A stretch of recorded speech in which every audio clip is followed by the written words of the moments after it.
Hola a todos y bienvenidos al Centro de Estudios Avanzados de American Trust Register, donde tenemos grandes experiencias de formación para ti.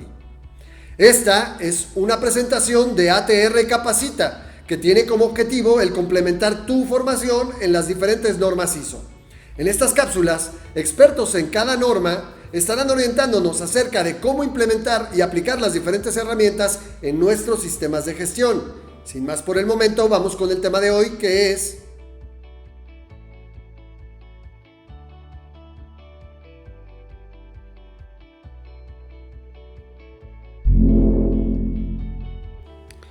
el día de hoy estaremos abordando un tema muy importante para cualquier sistema de gestión antisoborno, que es la contratación y la concientización de nuestro personal. Es relevante, derivado de que el personal es la parte medular de cualquier sistema de gestión antisoborno. Horacio decía que si el vaso no está limpio, lo que en él derrames se corromperá. Esto quiere decir que el recurso que usemos debe ser de nuestra total confianza, que nuestro personal debe ser de nuestra confianza. Por eso es la importancia de establecer unos procesos fuertes en materia de contratación y en materia de fomentar lo que es una cultura antisoborno a través de la concientización del personal. Lo primero que nos marca la norma con respecto a la contratación es que se tienen que tener procedimientos para que las condiciones de contratación requieran que se cumpla con la política y sistema de gestión antisoborno, y además de eso que nos den el derecho a disciplinar al personal en caso de incumplimiento. Esto se traduce en que debemos de generar requisitos de contratación y cláusulas donde se prohíba explícitamente el soborno, se solicite que se cumpla con el sistema de gestión antisoborno y la política antisoborno. Y que en caso de que se incumplan estos lineamientos, pues se tendrá el derecho de disciplinar por parte de la organización. Pueden ir desde apercibimientos, llamadas de atención, hasta llegar a casos de despido o inclusive denuncias ante tribunales. También es muy importante tomar en cuenta que personal que ya está contratado es probable que no tenga estas cláusulas dentro de sus contratos originales.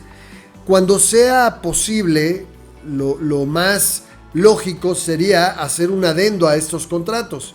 En caso de que no se pueda, tenemos otras figuras jurídicas como los reglamentos internos de trabajo o los reglamentos colectivos. Una manera de que la organización demuestre su compromiso es precisamente el registrando debidamente estos compromisos. En México se hace, por ejemplo, a través de la creación de un reglamento interno de trabajo y su presentación ante la Junta de Conciliación y Arbitraje o la Secretaría del Trabajo y Previsión Social, a fin de que estos reglamentos queden debidamente formalizados y se vuelvan una obligación de todos los empleados de una organización. Pero esta figura que existe en México tienen sus equivalentes en diferentes países del mundo, incluyendo todo Latinoamérica. También la norma me pide que una vez que tenga una contratación y en un periodo que sea razonable, no quiere decir que el día siguiente de que entró, sino en algo que sea razonable cuando tenga un grupo, sin dejar que pase un tiempo excesivo, el personal tiene que recibir una copia de la política antisoborno, de las herramientas, lineamientos, y debe recibir formación en esta materia. Esto se puede hacer a través de cursos de inducción, se puede tener material disponible al personal, podemos hacer alguna certificación electrónica o a través de algún sistema de capacitación electrónico. De la misma manera, la norma me establece que tenemos que tener procedimientos para tomar medidas disciplinarias con respecto a cualquier violación a la política antisoborno o al sistema de gestión. Podemos determinar quién va a ser responsable, puede haber un comité de ética, puede ser el área de recursos humanos quien deba sancionar, pero la idea es que los reportes, las denuncias y los expedientes queden bien montados, bien armados y que se tenga todo el flujo de operación hasta el llegar a una sanción o alguna medida disciplinaria para quien incumpla cualquier lineamiento. Otro de los elementos que es muy relevante incluir dentro de cualquier contrato de trabajo a fin de hacer más consciente al personal y al fin de darle más seguridad a la hora de denunciar cualquier hecho, cualquier sospecha de soborno, pues es precisamente que el personal no vaya a sufrir ningún tipo de represalias, discriminación o medidas disciplinarias por, uno, negarse a participar en cualquier actividad de soborno y dos, por plantear cualquier preocupación, cualquier denuncia o cualquier sospecha de soborno. La fortaleza de este rubro se puede ver a través de incluirlo o bien en el contrato o, como hablábamos anteriormente, dentro de su reglamento interno de trabajo. De la misma manera, la norma me marca que durante el proceso de contratación es importante que todos los puestos, todas las posiciones que estén expuestas a un riesgo de soborno importante, le llevemos a cabo antes de cualquier contratación una debida diligencia. Me dice la norma que debo llevar una debida diligencia sobre las personas, bien antes que sean empleadas o antes de que alguien sea transferido o promovido dentro de la organización. Cuando hablamos de debida diligencia, estamos hablando de realizar una investigación, el saber a quién vamos a contratar. Posteriormente estaremos viendo qué elementos podemos considerar durante una debida diligencia al personal. También, de la misma manera, tenemos que tener en cuenta los bonos de desempeño. Tienen que estar claras las políticas de bonos de desempeño, metas, comisiones y cualquier elemento de esa naturaleza, y hay que cuidar que esto no sea algo que vaya a fomentar el soborno. De la misma manera, la norma me dice: cuando tengamos personal que está expuesto a riesgos importantes de soborno, además siempre de la alta dirección y el órgano de gobierno cuando exista, se debe hacer una declaración a intervalos razonables con respecto a estar de acuerdo con cumplir la política antisoborno. Esto normalmente se suele hacer en algún documento de adhesión donde declaremos que nosotros nos comprometemos a cumplir con todas las medidas antisoborno, pero además de esto podemos hacer una declaración más completa donde diga: además, nunca hemos participado en actos de esa naturaleza, ni tenemos conocimiento de alguien que haya llevado a cabo este tipo de actos. Aunque parezca una tontería, el tener declaraciones firmadas es muy importante para la organización. Es una manera de fomentar el cumplimiento, es una manera de que la gente se sienta más obligada y comprometida con su propio sistema de gestión. Y es importante que esto lo hagamos cada X tiempo, puede ser cada 6 meses o cada año. Entonces puede ser como la parte final de esta formación. Una vez que yo formo al personal, que lo capacito, que lo concientizo, terminando estas capacitaciones, yo le podría exigir que me firmara, por favor, el compromiso antisoborno o la adhesión al cumplir la política. Resumiendo, como parte de la contratación, lo que hay que hacer primero es determinar las condiciones. Contrato ejecutable o reglamento ejecutable a través de las condiciones para que la gente se comprometa con el sistema y para poder tomar acciones o que nos dé derecho a disciplinar al personal. Tenemos que darle acceso a la política antisoborno al personal a través de ¿qué? De una inducción. De la misma manera, tenemos que establecer la manera en que vamos a estar sancionando o generando consecuencias por los incumplimientos o inclusive la participación en actos de soborno por parte del personal. También tenemos que asegurarnos de proteger al personal para el personal que denuncie o bien se niegue a participar en cualquier tipo de acto. Importante, la investigación adecuada sobre las personas antes de que sean empleadas o antes de que reciban un puesto con mayor responsabilidad. Esto es la debida diligencia. Tenemos que formalizar asimismo los bonos de desempeño, comisiones, con políticas claras y reducir el riesgo de que estos incentiven el soborno. Y también muy importante que todo el personal expuesto, además de la alta dirección y órgano de gobierno, declaren su compromiso con respecto a el sistema de gestión, y también se podría hacer declaración de no conocimiento de este tipo de hechos.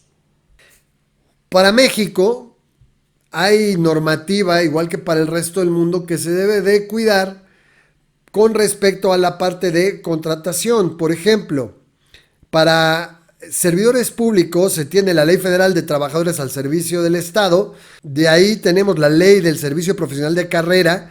Recordemos, a nivel jerárquico está primero la Constitución, luego la Ley del Servicio Profesional de Carrera, donde se establecen todos estos lineamientos, donde nos piden ciertas investigaciones particulares. Recordemos que al ser servidores públicos por ley, en muchos países tienen la obligación, por ejemplo, de hacer declaraciones patrimoniales. No solo los que están ya contratados como funcionarios públicos, sino también para el personal que labora dentro de la propia organización u organismo público bajo la modalidad de honorarios. Para los privados, en México existe como ley primordial la Ley Federal del Trabajo, que es donde establecen políticas para contratación, donde nos dice cómo crear un contrato.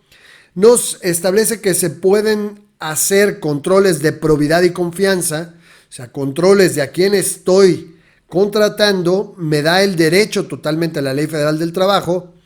Luego, yo puedo generar un reglamento interno de trabajo que también sea de obligatorio cumplimiento. ¿Qué tengo que hacer para formar un reglamento interno de trabajo? Pues primero hacer una comisión mixta, obrero-patronal, elaborar el reglamento interno de trabajo y depositar en la Junta de Conciliación y Arbitraje. De la misma manera, puedo yo generar códigos de ética. Esta figura de códigos de ética está contemplado dentro de la propia Ley Federal del Trabajo, y en ese vamos a estar reflejando todo el detalle de conductas contrarias a mis políticas, a mi sistema y a mi forma de trabajar. ¿Cómo puedo hacer yo una investigación o una debida diligencia al personal?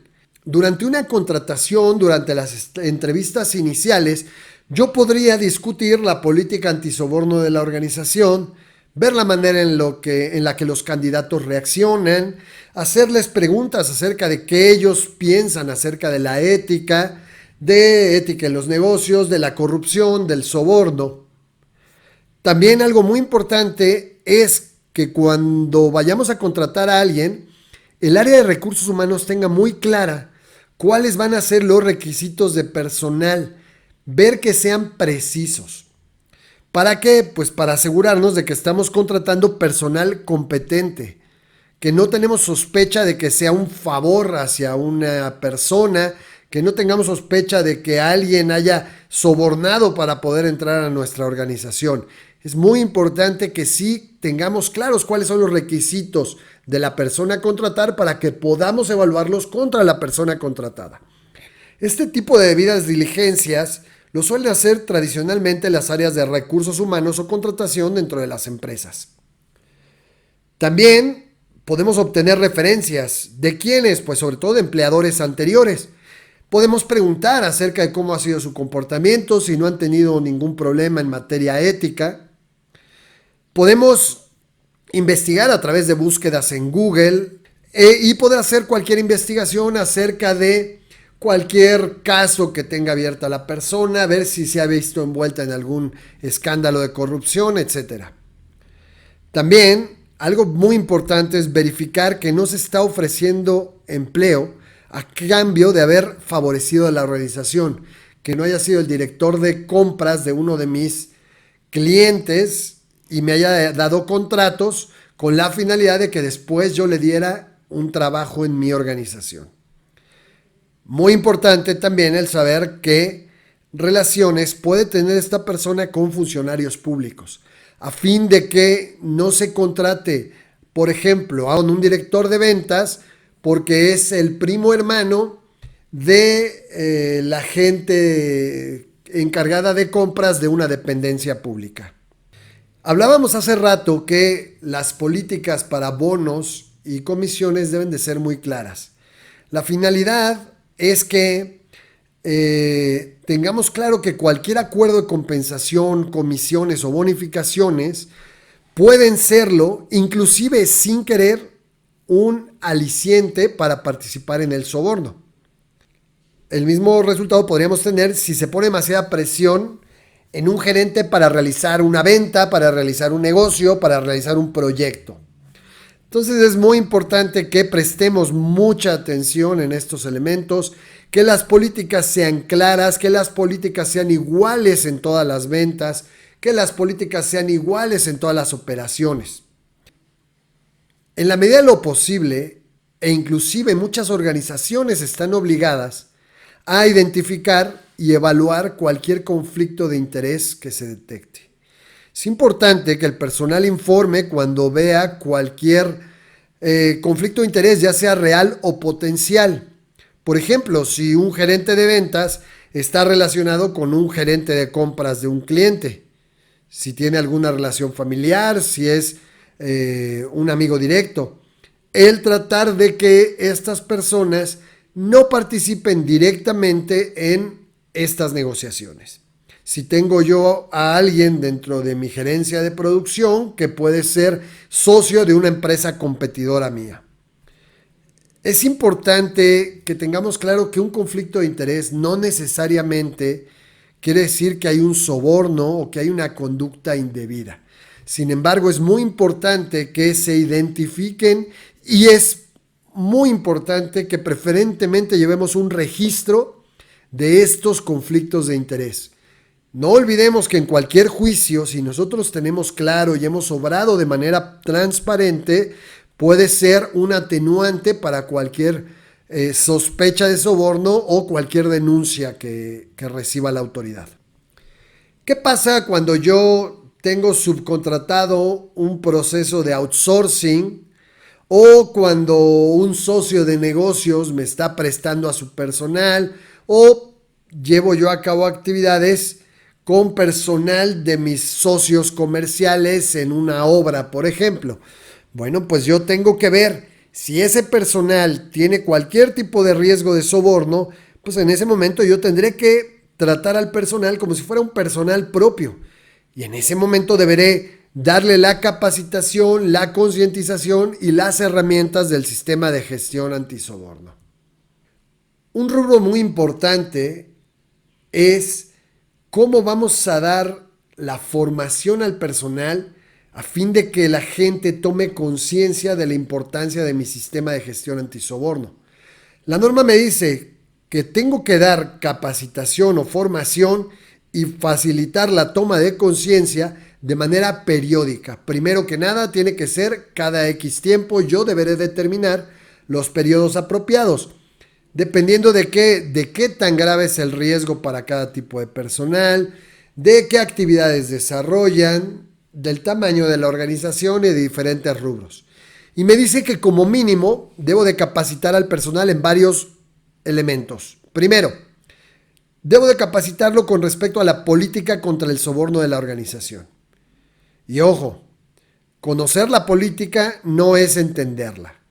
El personal debe de saber qué es lo que buscamos, qué representa, cuáles son nuestros valores, cómo puede identificarse con la organización, y es de suma importancia que sepa que estas políticas vienen dadas por las más altas instancias, por las juntas de gobierno, por las juntas directivas, por la alta dirección. También me dice la norma que debo de capacitar a la gente en lo que significa el soborno para la organización y los problemas y el daño que pueden generarle tanto a esta como al personal involucrado. Además de que también debe de conocer los riesgos de soborno. Es importante, ¿cuáles son las consecuencias que pueden tener los actos de soborno? ¿Cuál es el daño económico? ¿Cuál puede ser el daño reputacional?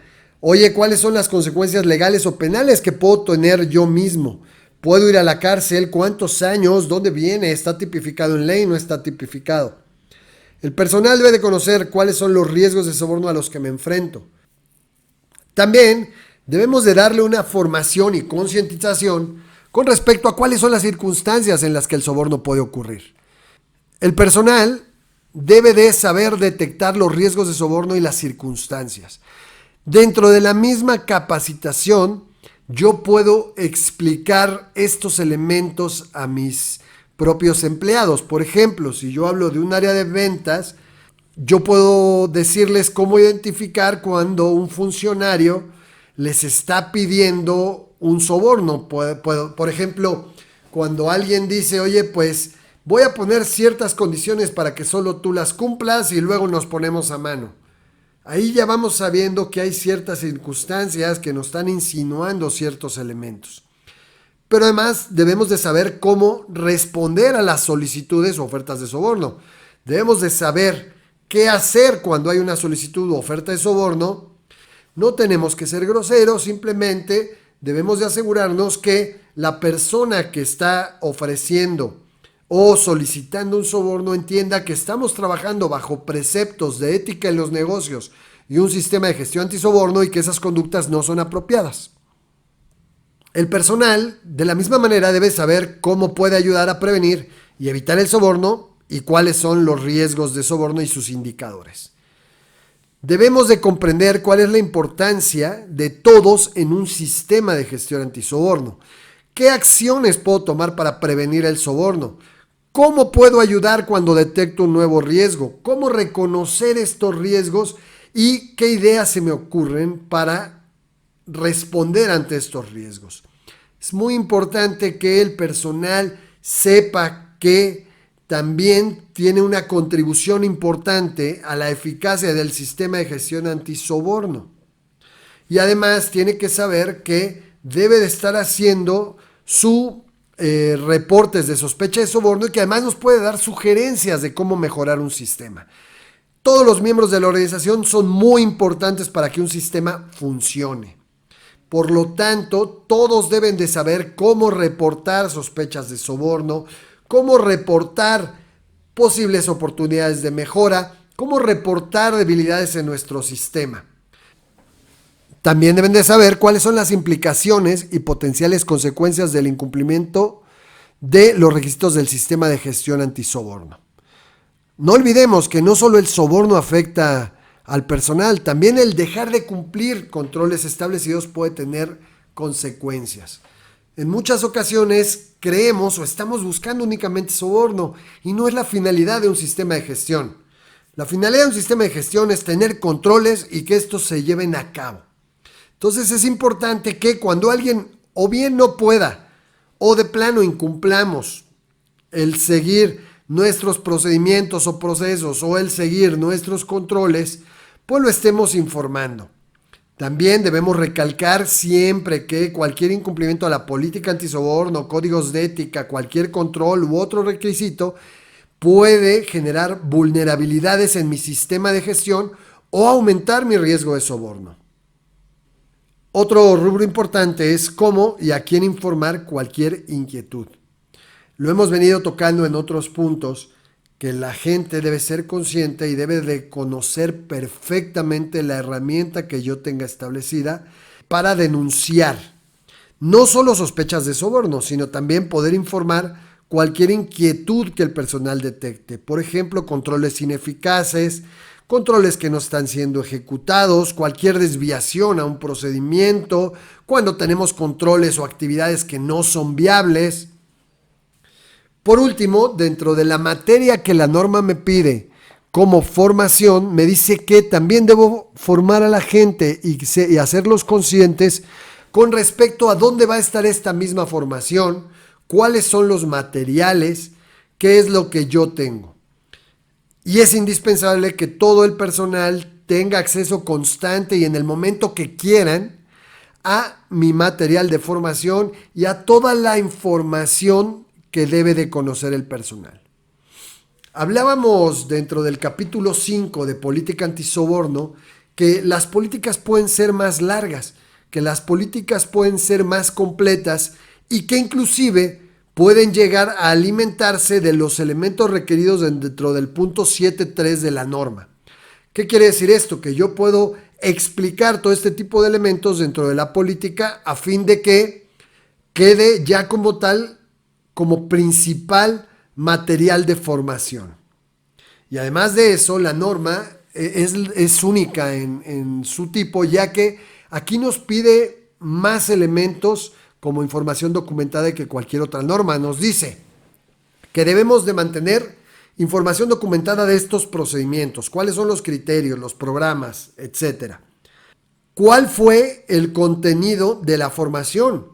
O sea, ¿cuál es el material que usamos para la formación, para este curso en específico, para aquella capacitación, para la inducción? ¿A fin de qué? Pues a fin de poder asegurar que se cumplen todos los incisos que nos marca el capítulo del 7.3 de toma de conciencia y formación. Y no solo eso, sino también me dice que se debe mantener evidencia de cuándo y quién recibió la formación y toma de conciencia. Obviamente, todo el personal que está expuesto a riesgos de soborno debe de tomar una formación completa.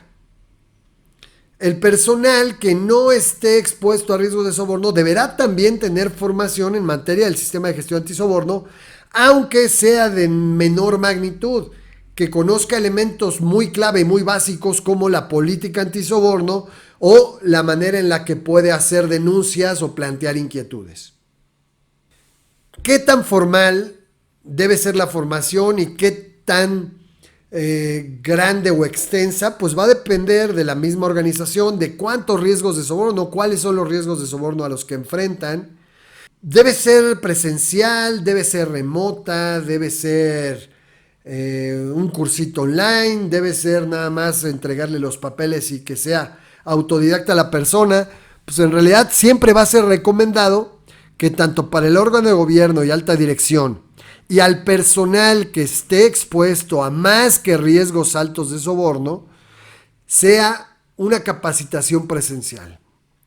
También, en la medida de lo posible, que capacitemos al personal de los socios de negocio que participen en las operaciones, sobre todo aquellas operaciones que tienen más que un riesgo bajo de soborno o que tienen un riesgo importante de soborno. En caso de que la persona que funja como función de cumplimiento antisoborno no tenga la suficiente experiencia, pues también tendremos que formar a esta persona para que conozca herramientas, técnicas, formas de trabajo. Es importante que el material no sea rígido. Por ejemplo, no va a ser la misma formación que yo le voy a dar a alguien que está en una obra como encargado de obra o como gerente de compras de la obra, al personal que se encarga de llevar a cabo la obra como los trabajadores, obreros o simplemente como los capataces de la obra, ¿no? Probablemente desde el lenguaje utilizado hasta la manera de capacitar va a tener que ser diferente. De la misma manera, por ejemplo, los riesgos van a ser muy diferentes para el encargado de licitaciones o ventas. Por eso es muy importante que determinemos claramente qué es lo que le voy a explicar a cada una de las áreas. También debemos de aplicar los requisitos de formación y toma de conciencia a empleados de socios de negocio, sobre todo aquellos que puedan suponer un riesgo más que bajo de soborno, un riesgo alto de soborno. Por ejemplo, si yo tengo empleados con outsourcing, mi socio de negocio, que es la empresa que hace el outsourcing, yo tendré la obligación de capacitar a ese personal. También es importante que en caso de que nosotros no lo demos, sí concienticemos al socio de negocios acerca del material y qué es lo que tiene que hacerles del conocimiento a todo el personal de la organización del socio de negocios. Las leyes en el mundo reconocen la parte de la formación y capacitación no solo como un derecho de los trabajadores, sino también puede ser considerado como una obligación patronal. Entonces, de acuerdo a diferentes leyes, por ejemplo en México, la Ley Federal de los Trabajadores al Servicio del Estado me dice que todo el personal puede ser obligado a participar en programas de capacitación. También de la misma manera la Ley del Servicio Profesional de Carrera me dice que hay obligaciones y derechos y además me obliga como entidad de gobierno a permitir al personal a acceder a capacitaciones. Para la iniciativa privada, la Ley Federal del Trabajo dice que hay derecho de capacitación y que además hay deber de capacitarse por parte de los empleados. Y ya dentro del Reglamento Interno de Trabajo yo puedo fortalecer estas obligaciones y derechos. Muchas gracias por su atención y hasta la próxima. Mi nombre es Luis Domingo López Díaz, director comercial de American Trust Register, y esto es el SEA ATR. Vive, crece, avanza y logra. Muchas gracias por tu atención y visítanos en www.americantrust.com.mx o síguenos en nuestras redes sociales, Twitter, @AmericanTrustR y Facebook.com/American Trust Register. Muchas gracias por tu atención. Dale like y suscríbete tocando la campanita para que te lleguen los avisos de nuestros nuevos videos. Recuerda, American Trust Register, los especialistas en la salud de tu empresa.